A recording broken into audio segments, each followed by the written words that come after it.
Okay, Dead Daisies. Yes, sir. You already played second stage here at Download today? Yeah, 11 a.m. How did it go for you? It went really well, actually. Better than expected because, you look at the time.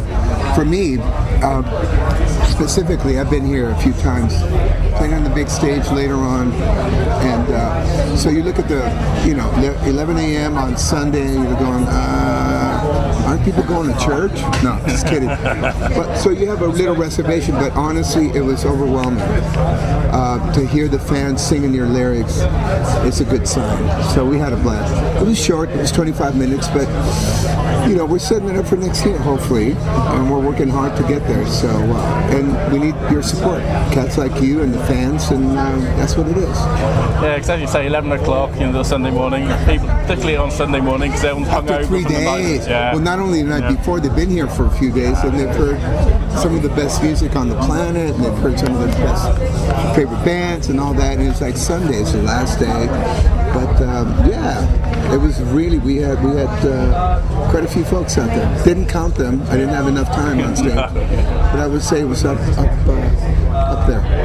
That's really good, yeah. It is, absolutely. And you've got a new album just come out as well, haven't you? Revolution. Revolution. Yeah. Where did that title come from? We recently, in April, we went down to the end of March. We went down to Cuba. And it was, quite, it's a great opportunity. I've always wanted to go to Cuba, but I think we were one of the first bands to go through the proper channels, on the radar, since the sanctions and all. They're trying to open the communication and the trade and all that, thanks to Obama and Fidel Castro and the people of Cuba. But so anyway, we went down there and we were so inspired and so impacted in a good way that it kind of went along with what we're trying to do here, because we're going up against an industry that's almost non-existent. So we have a little bit of a revolution of sorts in that we're going uphill. We're working very hard, and we got a great management team. We have a great social media team. We have a marketing team that's just kicking butt in every sense of the word. So, it's a little bit of when you go against the grain, against the status quo. It's a revolution. You're revolting against, you're supposed to go through these channels, status quo, all that.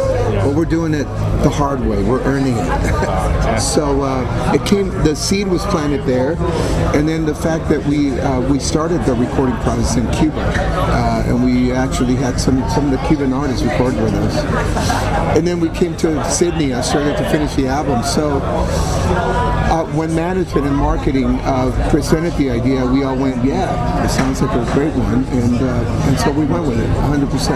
And presumably, with having Cuban artists, you've got obviously different musical influences coming in. Yeah.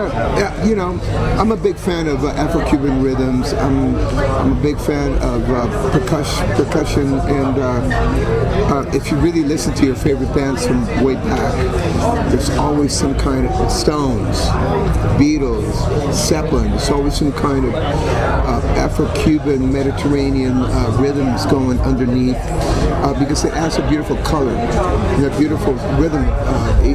It's a dancing, it's a swing, it's a wave of rhythm under the song. So I'm a big fan of that. Not always being able to do that in the studio for whatever the reason, budget reasons or logistically it's not the right time.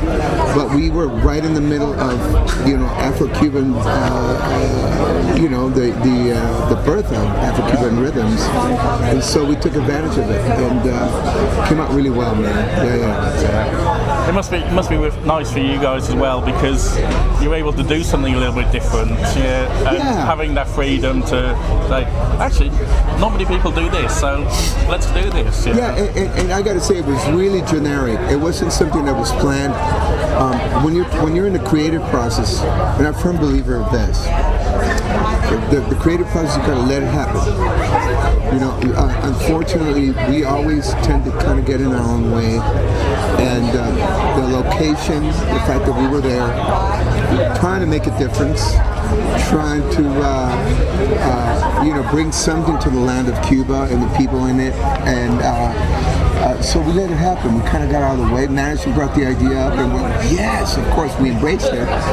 And only to feel like when we left, me personally, a lot of cats feel that way from the band, from the Daisies, that we left with a lot more than what we brought with, you know, spiritually and emotionally and artistically. We were just, our glass is full. So, yeah, the creative process is something that it comes. Yeah. And if you're listening and you get out of the way, you let it happen, beautiful things can happen. And so that was one of those situations. Yeah, because I think sometimes it must be quite difficult to get that creative feel when you've got to tour these dates, we're doing we need to record an album in this time. Yes. When you're sort of working the timetable. Yeah, unfortunately that's, any kind of business needs a schedule, it needs a timeline, it needs a deadline. But we were there for 6 days, I want to say, and we did a lot of work. This situation that you're mentioning, that you're talking about, is what's happening with the Dead Daisies, which is why I love it so much, and I'm so enticed by the fact that we can do that. Sure, we have deadlines. Sure, we have this, but we've been around for a while. We've all been involved with other bands, and we have a little bit of experience that we can bring to the table to kind of expedite the process. But again, everybody, we kind of realize that we kind of get out of the way and we let it happen, and it's beautiful, And after today, I think you've got some more summer festivals to play? We're smack in the middle of the Kiss tour here in Europe. We started in Munich, we did some festivals, and we did Hamburg and Munich and quite a few.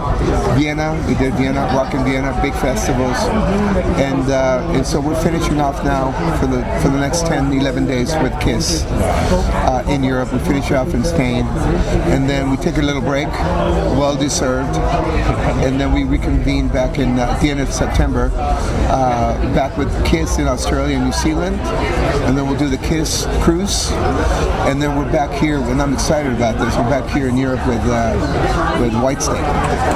In addition to that, we'll be doing some headliner dates here in the UK. So we have our year cut out for us, and can't say enough. And I know I mentioned it earlier, but it's cats like you, it's your side of the industry that makes things like, projects like ours happen. We need to support. Social media is such a big part of what we do, and so thank you so much for taking the time. Absolutely. And have you played a cruise before? I'm sorry? Is this your first cruise that you've played, or have you played cruises before? No, this, I think I did a couple with Thin Lizzy, and we did the Kiss cruise last year. So this will be number 4, maybe 4 or 5. I don't remember, but pretty cool. Have you been on one? I've just done a very short cruise. Yeah. Well, this is not a long one. I think this is 4 or 5 days. It's quick. Yeah. The Bahamas. Yeah. You have to deal with that. I was going to say, so there are places where you think, do we really have to play there? And there's places where it's just like, oh hell yeah. Absolutely. Yeah, you have to deal with the. Would you like to play the cruise in the Bahamas? And get this, now there's talks about starting the West Coast. So no one knows where it's going to end. So that would be beautiful. Maybe hit the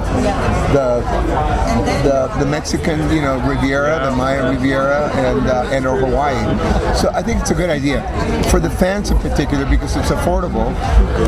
People are always looking for a vacation, and for the music fans, and they get to hear 10, 12, 15 bands all in one shot. It's pretty cool. It's pretty cool. Yeah, it's the one I did. It's a really good atmosphere as well on the boat. Yeah, because everyone's there for the same reason. Yes. And whereas here, there's a lot of people camping and cold and wet. on the cruise, you go back to your cabin, you got a night. It's very comfortable. But I got to say that about Download, because I played here many times too. We bitch and we complain about the mud, about the water, the weather, but we keep coming back. And I think I've been here 4 times. Out of those 4 times, it's always been wet. It's always been wet, and it's always been cold, and it's always a pain in the butt. But something very special about Download, you know, and the fans, and it's definitely a big part of our industry. So it's a privilege to be here. And as you say, people the fans and the bands both keep coming back. Yeah. There you go, man. And it keeps growing and growing, and they keep adding stages. And for us in particular, it's great. It's a great opportunity. It's great having this sort of the 4 or 5 stages, because there's always going to be something on the watch. But on the other hand, you then get the times where it's just like, oh, I want to see Dead Daisies. Oh, hang on, and the so and so and so and so, and they're all playing the same time. Yeah. Well, you know, choices. You know, it's a big world, man, and the fans are pretty. So a little bit of everything for everybody. You know? Okay, that's great. Thank you very much for your time. All right.